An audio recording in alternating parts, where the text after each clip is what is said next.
all of us on some level don't really think they're going to start arresting people over the stolen election of 2020. And, I don't think they have any evidence. Yeah, no, that's right.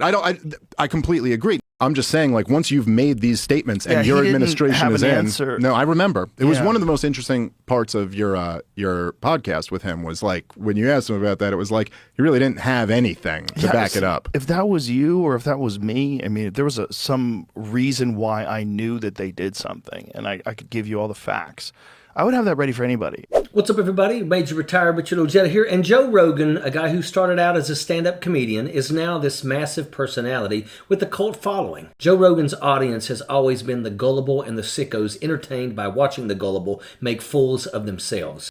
And what's really putting stress on the misguided MAGA mind right now? What's crushing those fragile little man-child egos? It's when people they thought were one of them start questioning Trump himself. For 4 years, they've been telling him he's crazy for questioning the election. Yeah.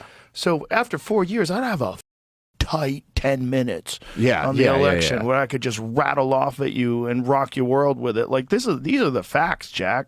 I'm talking about the folks they once saw as allies, even heroes, suddenly saying that loud, hey, maybe Trump's full of it. That's the kind of betrayal that scrambles their circuits. It shocks them because deep down, they've always expected blind loyalty. So when someone like Joe Rogan and all the people starts poking holes in the big lie, it rattles them to their core. And here's where the cracks start to show. Joe Rogan, the same guy MAGA treated like a rock star, the podcaster they put on a pedestal, is now saying out loud what Trump's cult never wanted to hear. When Rogan pressed Trump about the so-called stolen election, Trump babbled about ballot screwing and phony votes. But when Rogan asked for proof, there was nothing, no evidence, just the same empty crap. We could go into this stuff. We could go into the ballots or we could go into the overall. I'll give you another one. Are you going to present this ever?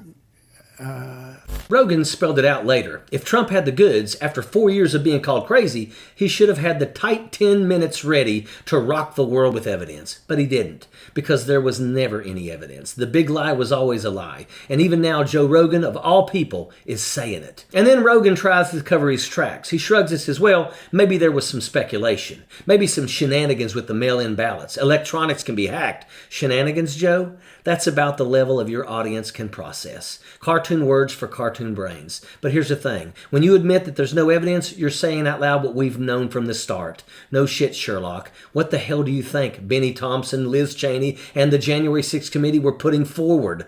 This wasn't fan fiction. This was evidence, hours of testimony, witnesses under oath, and mountains of receipts showing exactly how Trump and his goons tried to overturn an election that they lost. But Rogan doesn't want to live in the real world. He wants to keep chasing clicks off fake ones. He wants to talk about aliens and fluoride and ivermectin. Remember that? Tubes of horse paste clogging up emergency rooms across the country? Joe Rogan's podcast was basically a chemical weapon against his own listeners. How many MAGA morons lost their intestinal linings, puking their guts out because they followed Dr. Rogan's medical advice? And let's be clear, Rogan isn't a doctor. No, he's a stand-up comic with the microphone, and the fact that he can pocket $100 million a year for spreading garbage while his audience ends up sick, broke, and dateless is the biggest scam of them all. Yeah, let's talk about dateless. Studies show women flat out say one of the biggest dating turnoffs is MAGA guys who listen to Joe Rogan. Think about that. That's your legacy, Joe. Your podcast turned alpha males into punchlines. And why? Because those guys are closed-minded buffoons who believe all bullshit you put out to them.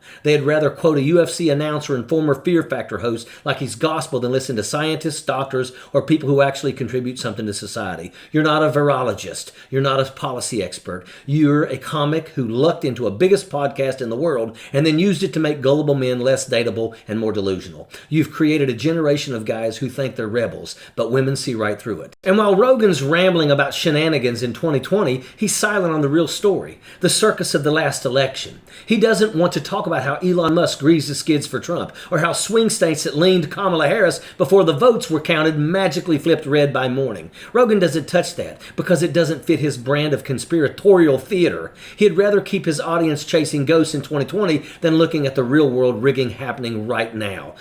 So yeah, Joe, maybe the election wasn't stolen from Trump, but you're robbing your own audience every single day, robbing them of the truth, robbing them of dignity, robbing them of any shot at being taken seriously in the real world. And if there was any justice, you'd be paying restitution to every MAGA moron who got poisoned chasing your ivermectin prescriptions, every one of your cult members who wasted their years of their lives buying into your bullshit.